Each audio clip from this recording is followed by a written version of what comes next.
Bonjour à tous. Merci de vous asseoir. Vous le voyez, l'auditorium est particulièrement plein ce matin. Et les derniers arrivants ont dû être installés dans une salle juste à côté pour suivre ce qui va se passer ce matin en visio.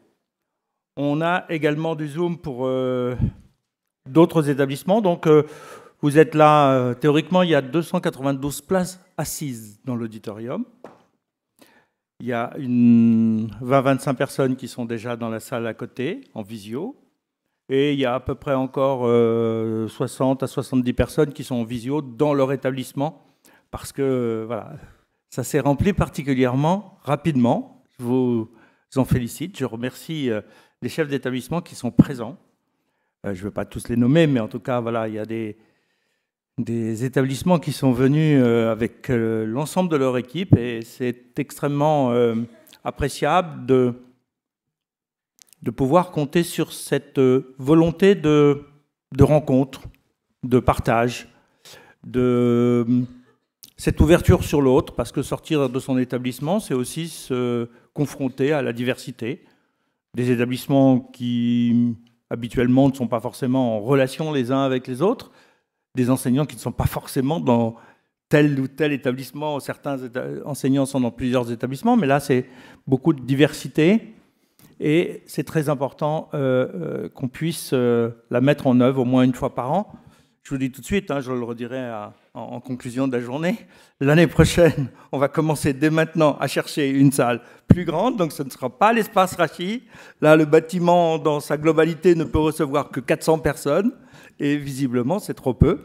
Donc, on va à la fois fixer une date très rapidement, qu'on communiquera en direction des chefs d'établissement et en direction de tous ceux qui sont dans notre fichier, mais également au sein du campus. Mais on communiquera également le lieu qui sera choisi pour l'année prochaine, de manière à pouvoir vous accueillir dans de bonnes conditions, plus nombreux. Si vous êtes plus nombreux, vous serez toujours les bienvenus. Vous le savez, cette maison est ouverte et cherche à vous accueillir à tout moment de votre carrière. Je ne vais pas parler maintenant du campus, j'en parlerai un petit peu en conclusion. Mais en tout cas, sachez que le campus, avec l'action scolaire, la direction de l'action scolaire, avec le Centre national de pédagogie juive, se sont réunis pour essayer d'organiser une journée commune pour tous les enseignants de Chol, de Kodesh, d'enseignement général, d'enseignement juif, de premier degré, de la maternelle jusqu'en terminale ou en post-bac. Et c'est important qu'il y ait des moments comme ça d'échange et de réflexion pédagogique partagée. Donc, on va commencer tout de suite. Je suis... Voilà. Si vous ne saviez pas qui j'étais, maintenant c'est fait. Ah ouais. Certains peuvent avoir une question quand même, maintenant c'est fait. Donc... le thème qu'on a choisi cette année en équipe, c'est la question de la place de l'enseignant dans sa classe demain. La place d'aujourd'hui, on la connaît, mais quelle doit être sa place demain? Depuis le 1er janvier 2025, donc il n'y a pas très longtemps, vient de commencer ce que les spécialistes appellent la génération bêta. C'est la dernière. Celle qui vient d'apparaître avec le 1er janvier. Cette génération bêta, c'est celle qui, dès sa naissance, arrive dans un monde où le numérique est développé. Plus que ça, on le sait bien. Depuis novembre 2023, le déploiement de l'intelligence artificielle avec ChatGPT provoque une grande transformation à l'intérieur du monde, pas que du monde de l'éducation, du monde en général. Les entreprises s'en emparent. Les intellectuels sont parfois inquiets, ils ont l'impression qu'on va mettre en concurrence l'intelligence naturelle, celle qu'on a tous dans notre cerveau avec l'intelligence artificielle. Mais en même temps, nous, en tant qu'enseignants, on doit se poser la question. À quoi ressemblera le monde dans 20 ans? Dans 20 ans, les bébés qui sont en train de naître aujourd'hui seront des adultes. Est-ce qu'on les a préparés? Ils vont passer de nombreuses années à l'école. De la petite section de maternelle, pour ne pas commencer avant, pour ne pas parler de la crèche, jusqu'en terminale. Est-ce que pendant tout ce temps-là, on les aura préparés au monde qui vient? Au monde qu'on ne connaît pas, parce qu'on n'est ni devin ni prophète. Ce monde, on le sait bien, nous sommes des adultes, donc on a vu le monde d'avant, celui de notre jeunesse, et même si vous êtes jeune, votre jeunesse d'il y a 20 ans, elle ne ressemble pas au monde d'aujourd'hui. Quels vont être leurs besoins? Est-ce qu'on est capable d'en dire quelque chose? Dans le Talmud, on nous enseigne qui est le sage Aroé et Nolad, celui qui voit le Nolad, donc on va traduire simplement aujourd'hui, ce qui advient. Mais est-ce qu'on est en mesure de vraiment le voir? On n'est pas des spécialistes d'éducation fiction ou de science-fiction ou de tout ce que vous voulez, d'anticipation, de futurisme. Donc comment, à partir du monde d'aujourd'hui, on va être capable d'envisager l'avenir? On n'en sait pas grand-chose.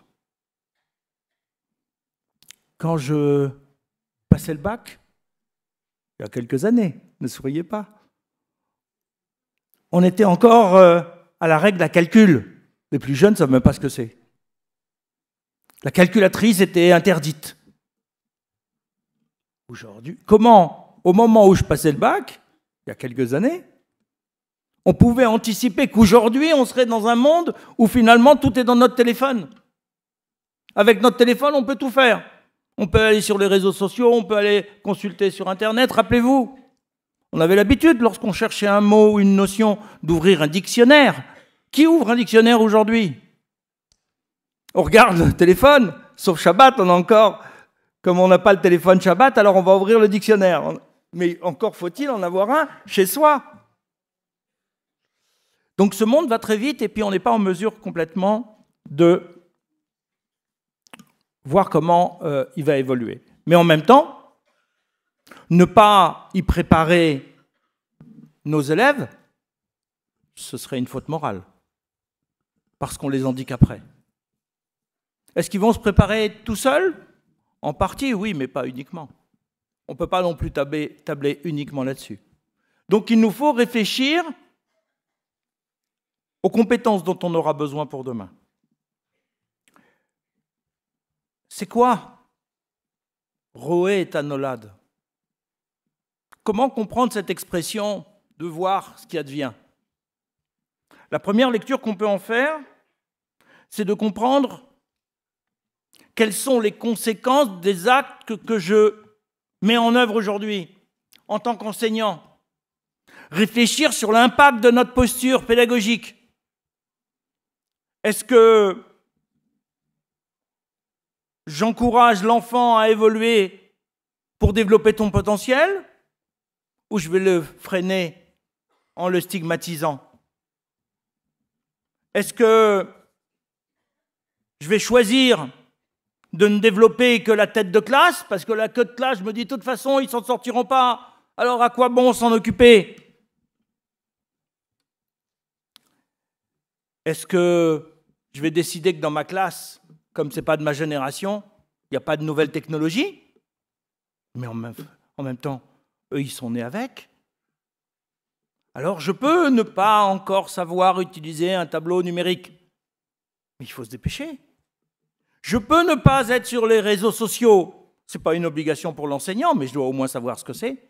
Sinon, est-ce que je communique encore avec mes élèves ou est-ce qu'on vit dans deux mondes parallèles? Est-ce que ce que je fais aujourd'hui aura encore un sens dans 10 ans ou dans 20 ans? Ce que je dis, est-ce que ça aura encore un sens? La deuxième lecture possible, c'est de comprendre que le nolad, c'est ce qui est en train de naître. C'est-à-dire l'enfant qui est en face de moi. Il naît avec son potentiel, avec ses capacités. Est-ce que je vais l'enfermer dans des connaissances et des compétences qui sont celles d'aujourd'hui, ou je dois l'ouvrir en essayant d'imaginer celles qui seront de demain? Est-ce que l'accès à la connaissance que je leur propose aujourd'hui aura encore un sens dans quelques années? Mes outils de recherche, ma démarche intellectuelle, nos besoins intellectuels d'aujourd'hui seront-ils les mêmes dans 10 ou 20 ans? On n'en sait rien. Mais en même temps, il nous faut être en permanence aux aguets pour essayer de comprendre, de réfléchir à la posture d'aujourd'hui, être à l'écoute des enfants, des élèves, de nos enfants dans nos familles et de nos élèves dans nos classes, pour essayer de voir comment le monde bouge.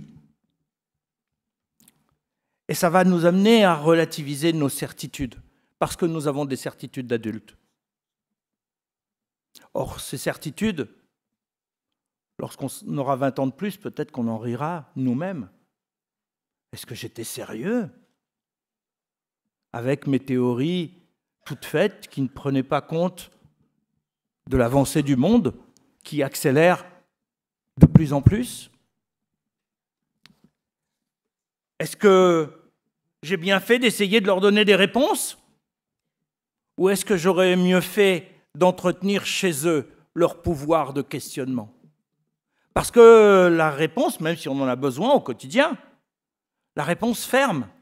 Elle arrête la recherche, elle arrête la quête. Le questionnement, le bon questionnement, c'est quelque chose qui va nous régénérer. On le sait dans la tradition juive. À Pessah, on passe notre soirée à encourager les enfants à poser des questions. On le sait. S'il n'y a pas d'enfant pour poser des questions, c'est l'épouse qui pose les questions de Manishtana à son mari. Si jamais il est tout seul et qu'il n'y a personne pour lui poser les questions, il se les pose à lui-même. Parce que la question, elle est plus génératrice, elle fait vivre, elle maintient en alerte l'esprit. Elle permet, comme l'oubli, n'oubliez jamais la valeur positive de l'oubli, elle permet de chercher à nouveau et de relire les choses avec le bagage qui est le mien aujourd'hui. J'ai oublié ce que je pensais hier, j'ai oublié ce que j'avais compris hier. Et ça m'oblige à reconstruire, mais avec un autre point de vue parce que j'ai changé entre-temps.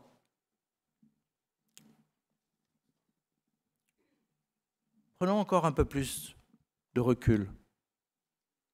Ce Nolad, c'est comment je vais construire ce qui vient. Je construis mon présent sur la base du passé. Mais est-ce que j'ai bien tiré les enseignements du passé? Est-ce que je suis au clair? Ou est-ce que je suis encore dans l'illusion? Le savoir rend plus érudit. Il ne rend pas forcément l'homme meilleur. Il nous faut nous le répéter. Il ne suffit pas de savoir plein de choses pour être quelqu'un de bien, c'est-à-dire quelqu'un avec des valeurs morales, éthiques. Il ne suffit pas de le savoir intellectuellement si on ne le vit pas, si on ne le met pas en application. Il ne suffit pas du savoir-faire. Si ce savoir-faire n'est pas appliqué, traduit en réalité, pas simplement dans une compétence technique, mais dans un savoir-être. Ce qui nous manque le plus aujourd'hui dans nos systèmes éducatifs, c'est le développement du savoir-être. Or, ce qui va compter demain, ce n'est pas tellement ce que les jeunes vont savoir, parce que ce qu'ils ne sauront pas, ils sauront où le trouver. Ils ont tous les outils, et encore plus que nous, et gratuits, pour trouver ce qu'ils ont besoin de savoir. Bien sûr, le savoir permet de structurer la pensée. Il ne s'agit pas de le mettre de côté, il s'agit juste de considérer que ce n'est pas suffisant. C'est avec le savoir-être qu'on doit leur transmettre, c'est-à-dire un savoir-être pas uniquement éthique et moral. Un savoir-être de remise en question des évidences, d'esprit critique, de recherche pour lutter contre la dépendance intellectuelle et morale. Bien sûr, l'enseignant n'est pas le seul opérateur de cette construction du savoir-être. Il y a tout autour de lui plein de concurrents. Les parents, la famille, l'environnement, le quartier, les pairs. Il y a aussi les réseaux sociaux, les médias qu'ils utilisent parfois sur Internet encore plus que nous. Mais tous ces partenaires-là sont en concurrence avec le savoir-être de l'école. Si on n'est pas les meilleurs, si on n'est pas les plus convaincus, j'allais dire les plus agressifs, mais les plus déterminés à transmettre nos valeurs, alors on risque de leur transmettre avec la notion de respect une posture faible qui risque d'accepter ou de croire tout ce qu'on leur dit, alors qu'on sait bien qu'aujourd'hui, il faut être extrêmement vigilant et les fake news fleurissent ici ou là très rapidement et très facilement et sont, avec l'intelligence artificielle, de mieux en mieux faites. Il nous faut donc faire en sorte que ce savoir-être soit un savoir déterminant, structurant, passionné de notre part, parce que c'est ça qui va les transformer en tant qu'humains. Bien sûr, il faut préparer des examens pour avoir un métier. Ça reste le fil conducteur de l'école, mais si l'école et nous enseignants, on ne fait que ça, alors on aura construit des gens avec un métier, mais dans lequel ils seront enfermés parce que le métier n'est pas forcément un métier qui va les ouvrir sur le monde. Il nous faut donc en permanence déplacer notre regard, prendre de la hauteur, ne pas avoir peur d'être en rupture avec nos habitudes, sortir de notre zone de confort. Ce serait faire l'autruche de ne pas voir que le monde est en train de changer et qu'il faut qu'on habitue nos enfants à changer eux-mêmes. Dans l'histoire du peuple juif, on a deux exemples que je voudrais citer très rapidement. À l'époque de la chute de Jérusalem, on est à l'époque du Second Temple. Rabbi Yochanan ben Zakkai fait un pas de côté salutaire. Il fait partie des sages qui sont à l'intérieur de Jérusalem. Il sait que la ville va tomber. Il sort dans des circonstances un peu particulières et va demander au pouvoir romain la possibilité de s'installer à Yavne, une petite bourgade, a priori sans importance, qui n'est pas un grand centre de spiritualité juive, avec ses sages, pour pouvoir y résider. Le Romain, ne comprenant pas l'intérêt de cette demande, pourquoi pas, ça ne paraît pas dangereux. Et pourtant, c'est à partir de là que le judaïsme a pu être sauvé. Il a compris que le lieu n'avait plus d'importance, que ce qui était, c'était ce qu'on pouvait prendre avec soi, c'est-à-dire son intelligence, sa connaissance, son savoir, et que peu importe l'endroit où on le construisait, si on avait un bon endroit pour le faire, alors on pouvait le garder toute sa vie avec soi. Il y a des fois où il faut sortir des évidences. Rabbi Yehuda Hanassi, dans le prolongement, va faire un autre pas de côté. Dans la tradition juive, il y a deux enseignements, un écrit, la Bible, un oral, que nous connaissons sous le nom de Talmud. Mais avant que la Mishnah et la Gemara soient rédigées, c'était un enseignement oral. Et il n'était pas autorisé de le rédiger, de l'écrire, parce que c'était prendre le risque de le figer. Et pourtant, Rabbi Yehuda Hanassi va prendre la décision de mettre par écrit, sous une forme particulièrement dynamique, mais par écrit, ce qui devait rester oral. S'il n'avait pas fait ce pas de côté, en disant l'avenir ne correspondra pas à ce qu'on vit, On n'aurait plus cet enseignement oral aujourd'hui, il aurait été effacé. Il a anticipé en vivant simplement le danger, le risque. Il ne faut pas hésiter à être courageux, à se sentir responsable, à prendre des risques, mesurés bien sûr, avec du recul bien sûr, mais prendre des risques de sortir de notre zone de confort parce que le monde de demain ne ressemblera pas à celui qu'on est en train de vivre. Aujourd'hui, je suis physiquement devant vous, mais j'aurais pu mettre à la place un hologramme. Peut-être que dans 10 ans, les rencontres pédagogiques, chacun sera chez lui dans une communauté virtuelle. C'est dommage, on va perdre en relations humaines. Mais peut-être que la modalité sera complètement différente. J'ai des feuilles, rendez-vous compte. J'ai écrit à la main ce que j'allais vous dire, mais dans 10 ans, je ne le ferai plus. On commence de plus en plus à travailler sur l'ordinateur directement ou sur tablette. Mon fils n'aurait jamais écrit à la main. Il aurait écrit sur l'ordinateur ou sur le téléphone. Il aurait eu son téléphone devant lui ou une tablette pour lire. Le monde de demain ne sera pas celui dans lequel on est. Et c'est à cette réflexion globale que nous avons souhaité vous inviter aujourd'hui. Parce que on peut chacun dans son coin penser le problème. On peut chacun dans son coin croire qu'on est intelligent. On l'est, mais avec des limites humaines.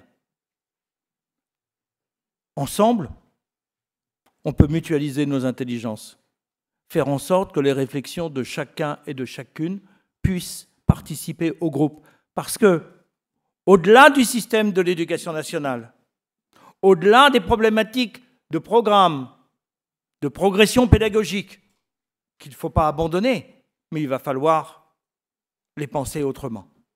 Toute l'après-midi, vous aurez des ateliers. On les indiquera à la fin de la matinée. Par niveau d'études, pour essayer de réfléchir ensemble sur qu'est-ce qu'on peut faire en maternelle, qu'est-ce qu'on peut faire en collège-lycée, qu'est-ce qu'on peut faire en collège, qu'est-ce qu'on peut faire en élémentaire. Nous n'avons pas la science infuse. Nous sommes là juste pour éveiller une réflexion qui doit être la nôtre dans les années qui viennent. Ceux qui ne rentreront pas dans cette réflexion, qui n'est pas forcément de tout casser, on n'est pas en train de faire une révolution. Il nous faut une évolution intelligente. Mais si dans 10 ans, on enseigne comme aujourd'hui, quelque part, on aura provoqué un préjudice à nos élèves. Donc il est le temps, non pas de renverser la table, juste de faire un pas de côté pour regarder ce que l'on fait autrement et essayer de le penser dans l'avenir. Merci.